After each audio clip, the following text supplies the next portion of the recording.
Welcome to JENNX Talks, where real strategy meets real life and leadership gets human again.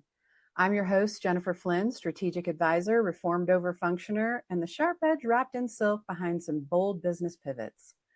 Around here, we don't do performance, we do presence.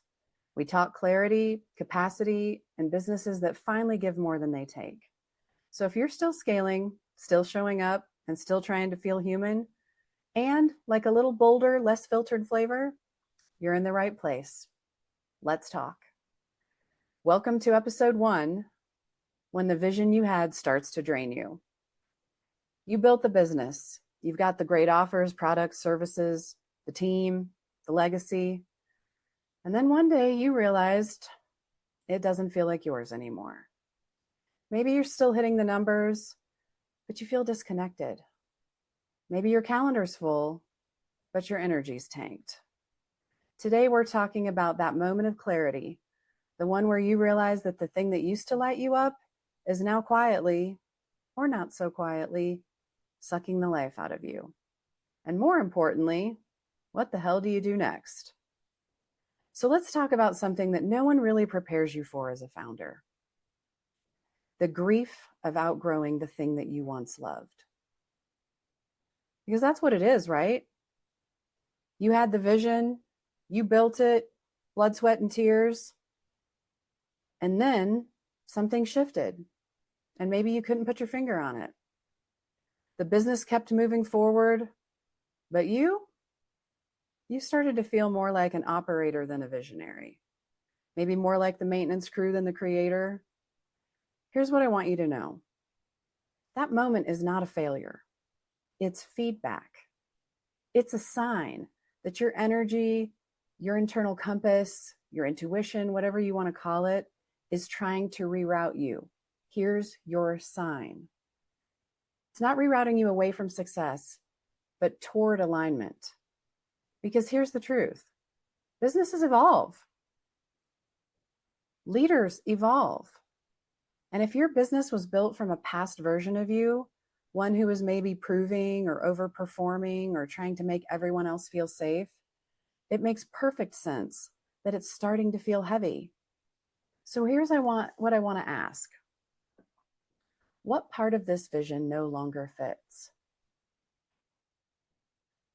What version of you was the business originally built to validate? And if you could rebuild it from where you are now, not where you were 5 years ago, 10 years ago, or when you started, what would actually stay? And yes, this can feel terrifying. If you are tuning in with all the honesty in your heart, you may not like the answers to those questions. That's okay. Sit with it, stay with it. Fear is the threshold to freedom. We do it scared as entrepreneurs all the time. It can be terrifying to think of changing anything, especially when it's working, and that your only justification is, it doesn't feel good to me. Well, guess what? Feeling good is your birthright. It is okay to want to make changes just for the sake of feeling good. Happiness is an inside job. And if you feel like your business is draining you, now's the time to look at that. How long are you going to let that go? It is terrifying to think about, especially if the current business is working on paper. But alignment doesn't always announce itself with burnout. Sometimes it shows up more like a quiet detachment, a dread, like everything, you're doing everything right, but it doesn't feel, you don't feel it anymore. That's what matters, because no strategy is going to save a business built on disconnection. What will? Slowing down long enough to listen to what your energy is trying to tell you. Getting honest about what you're holding and what you're done carrying. And having the courage to evolve the thing without burning it all down in the process. This isn't about quitting. It's about reclaiming your clarity, reclaiming your voice, reclaiming the kind of leadership that actually works for the person you are now. Here's the thing about leadership that no one tells you. Clarity doesn't always arrive like a thunderclap. Sometimes it shows up like a slow leak. Not dramatic, just draining. You look around and nothing's wrong. The gears are still turning, but it doesn't feel right either. You find yourself white knuckling the calendar, saying yes out of obligation, maybe avoiding team meetings because you don't want to be asked to care about one more thing that you no longer feel connected to. And that is where the real risk lives.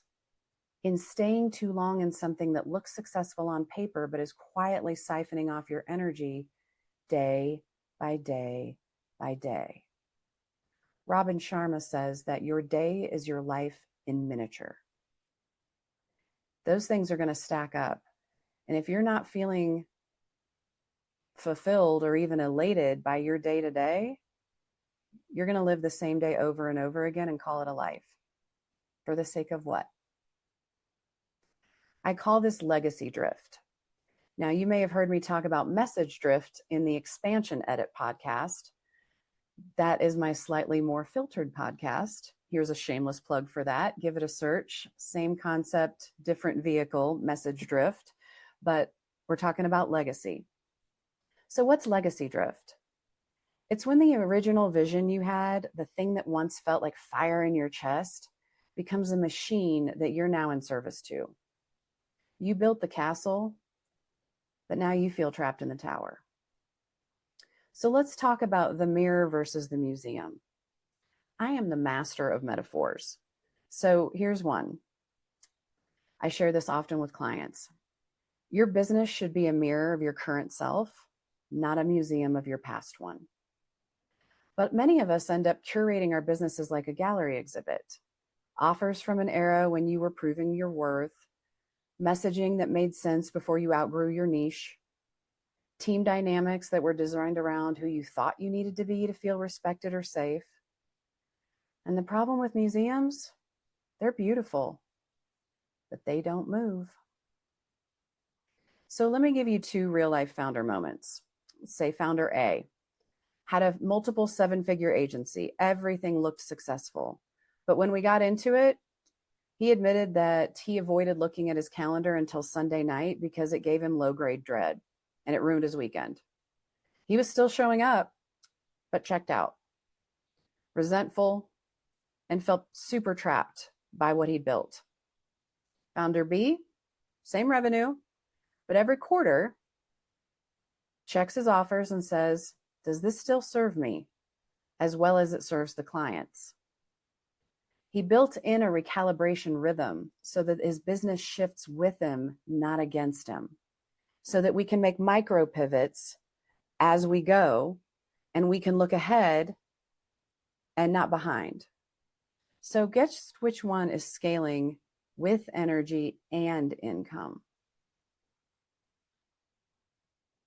So if you're feeling the drain, take inventory gently, but with all the honesty in your heart. Just notice what you notice. Look at it like data. It's not about judgment. It's not about picking up the shame shovel and starting to dig. If you're feeling the drain, take inventory. What parts of my business are running on expired energy? What systems, offers, or roles have I held on to because they're working, but only at my expense? What am I pretending not to feel just to keep this machine running? Let your honest answers be the compass. They don't need to become a 5-year plan. They just need to show you where you are right now and what you're no longer willing to tolerate from yourself or for yourself.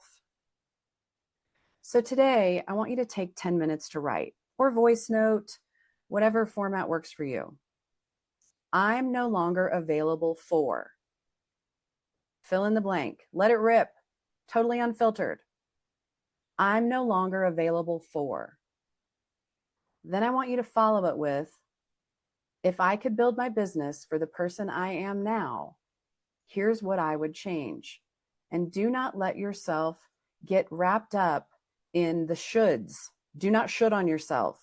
Just unfiltered, If no small children could be harmed, here's what I would change.